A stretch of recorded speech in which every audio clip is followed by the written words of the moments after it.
Poner el tema sobre la mesa, le doy la más cordial de la bienvenida a nuestro director editorial Raúl Frías Lucio, a mi compañero analista Víctor Hugo Hernández, y luego de haber desechado los diputados esta reforma eléctrica en el Congreso la noche de anoche, el envío de la iniciativa pues para proteger o nacionalizar el litio, que realmente lo que esto quisiera significar o quiera significar.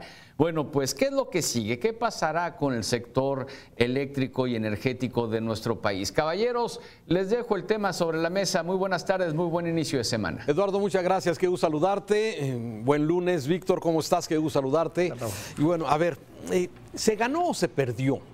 ¿Quién gana? ¿Alguien pierde?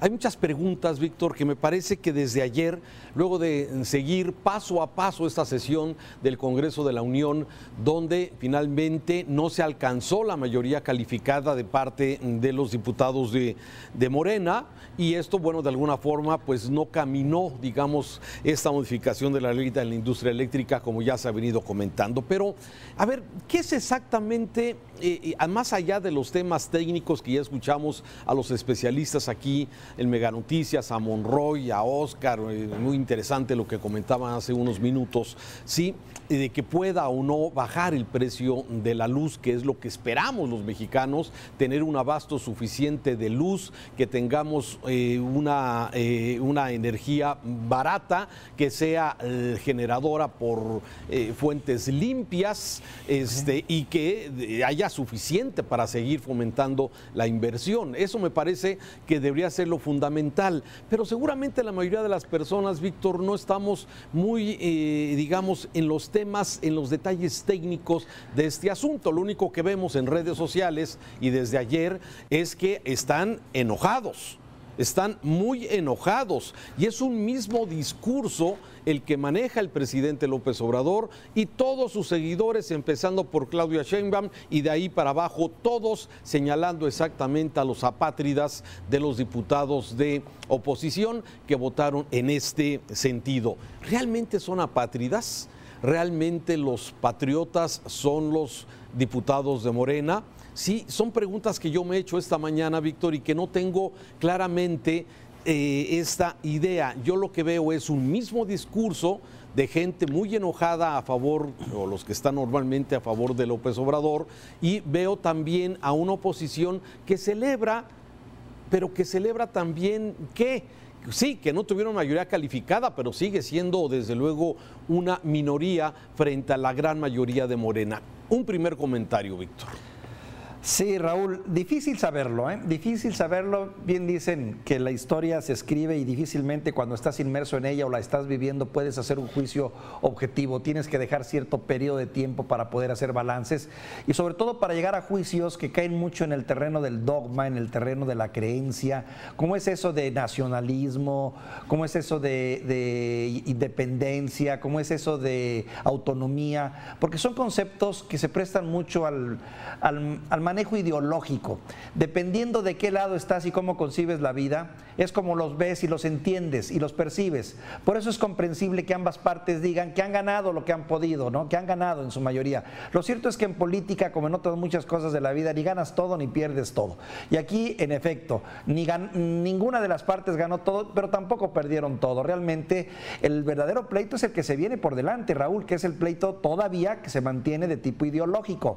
Sí siento que se fortaleció mucho la oposición porque estaba desdibujada y por primera vez en mucho tiempo veo que presentan ya un bloque medianamente organizado que representa una oposición más clara ante un proyecto en el que muchos mexicanos no están de acuerdo, como también otros muchos mexicanos sí están de acuerdo, pero es un avance muy importante para partidos que estaban pulverizados, minimizados, que todavía siguen en el escrutinio de la opinión pública porque no nos han acabado de convencer que quieren el bien de la nación por un pasado que ya sabemos cómo se comportaron, pero lo cierto es que están en la lucha.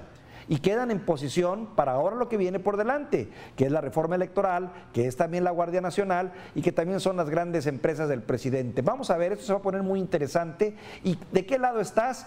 Pues donde te pegue más la narrativa, los mensajes, la propaganda y las simpatías y tu corazón, y como se vaya, esta va a ser una guerra de medios también, de medios y de mensajes. Raúl. Medios y de mensajes, coincido completamente contigo, pero mira, escuchando y leyendo lógicamente lo que el presidente ha dicho esta mañana, sí, hay varios temas que me llamaron la atención. Uno de ellos, por ejemplo, es que dice el presidente que México sí produce más energía limpia que los Estados Unidos. Sí, inmediatamente me fui al dato, a buscar ese dato duro, precisamente del IMCO, y me encuentro que efectivamente, sí, actualmente Estados Unidos produce el 25% de su energía es de energía limpia, mientras que en México el 27% que se genera de energía viene de energías limpias, pero no precisamente por lo que haya hecho esta administración, sino por los campos eólicos,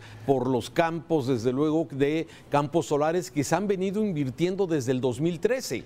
Entonces, y que tan feos se veían, ¿no? Ante los ojos del presidente, ¿te acuerdas? Cuando estaba en Tehuantepec, que decía, qué horrible espectáculo. Bueno, gracias a estos, efectivamente, en proporción, aunque la cantidad que se produce de energía para Estados Unidos es muy diferente a la que produce México, pero proporcionalmente es interesante. Y el presidente lo mencionaba y lo presumía esta mañana. Sí, me llama la atención lo que a veces se presume, pues a veces se convierte desde luego en un lastre y en una pesadilla para muchos gobiernos. Pero punto y aparte de este tema de las energías limpias, sí, también se habla.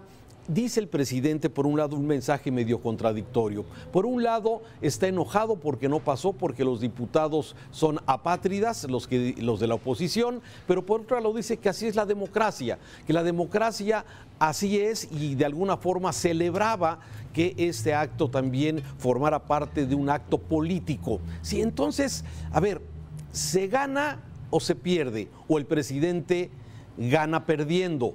Que de alguna forma es algo que es tan hábil que de alguna forma lo ha venido presentando. Inmediatamente que ya se sabía que no iba a pasar esta reforma eléctrica en la Cámara de Diputados, inmediatamente el presidente dice es que ya viene la modificación para nacionalizar el litio, y así lo dijo, no estatizar, dijo nacionalizar el litio, cuando me parece que todos los minerales en nuestro país, por la Constitución, artículo 27 de la Constitución, todos los minerales pertenecen a México.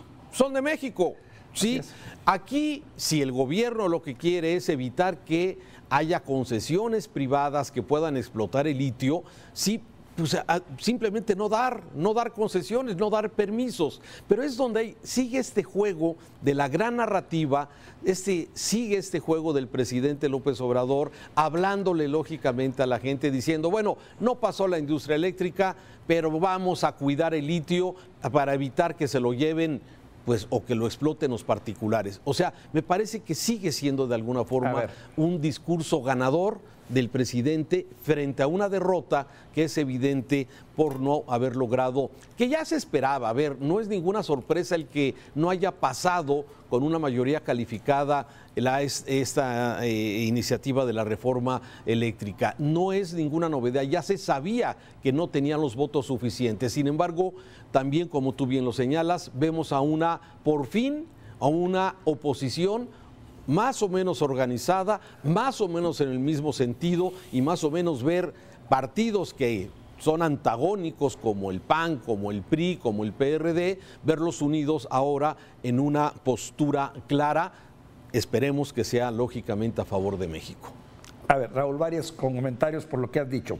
Tú lo has manejado con mucha asertividad en este y en otros espacios cuando has descrito muy bien a quién se dirige el presidente. Por eso es entendible el lenguaje que se utiliza. Recuerda, por un lado, tú lo has visto, tú lo has dicho, le habla a sus seguidores, le habla a sus simpatizantes, le habla a quien le quiere escuchar. Pero por otro lado también está claro que tiene que hablar evidentemente a una nación y a una sociedad que no toda está con él. Entonces, de ahí la postura que tiene, ¿no? Ganamos perdiendo, perdimos ganando, ¿no? Uno.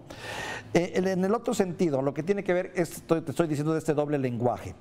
En el otro sentido de la oposición, definitivamente, por primera vez los vemos un poquito más dibujados, que no con la confianza, porque hay que decir esto. Yo en lo personal, y creo que aquellas personas que están preocupadas por el país y se tratan de informar, no le tienen toda la confianza a la oposición. Ya sabemos cómo se las gastan, ya sabemos cómo se comporta el PRI, ya sabemos cómo se comporta el PAN, y ya sabemos que en esto de las alianzas, híjole, pues es política finalmente, y no necesariamente siempre se busca el bien de la nación, y sí los bienes particulares o los bienes de grupo. Pero bueno, que nos demuestren que tienen un proyecto de nación, vamos a verlo. Y finalmente te diría, en el caso del litio, no sé, me llama mucho la atención que ocupamos el 10º o el 12º lugar a nivel mundial. Bien a bien, no sabemos cuánto litio tenemos.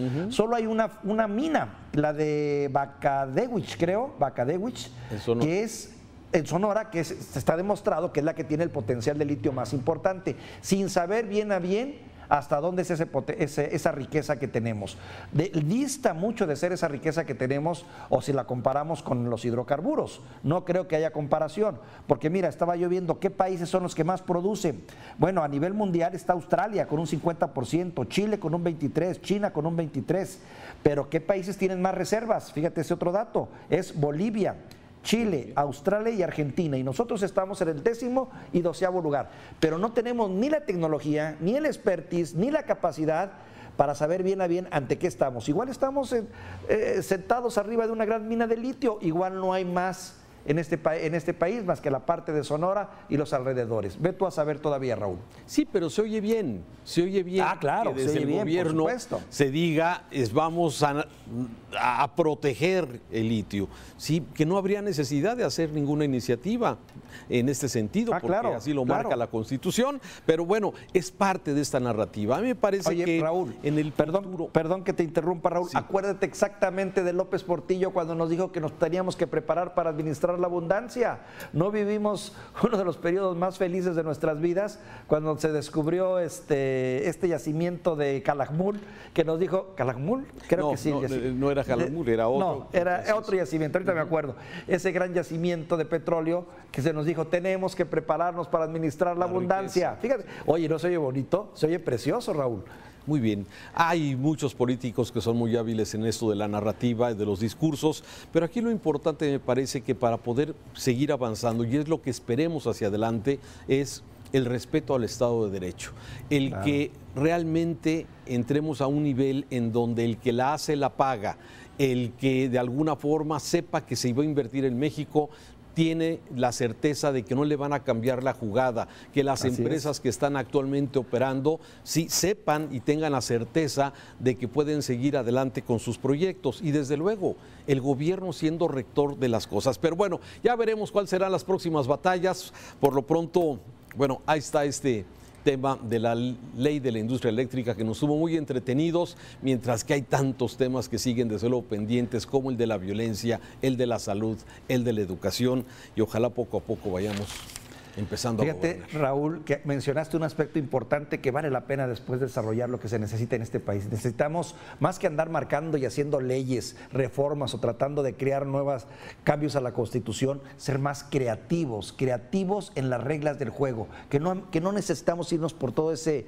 andamiaje de leyes y de pleitos en el Congreso. Ser más creativos y pragmáticos y aprovechar la riqueza que tenemos, que hasta ahora le estamos desperdiciando. Raúl, saludos. Vamos al siguiente, Víctor, muchas gracias. Un abrazo, Raúl. Al siguiente capítulo de este país.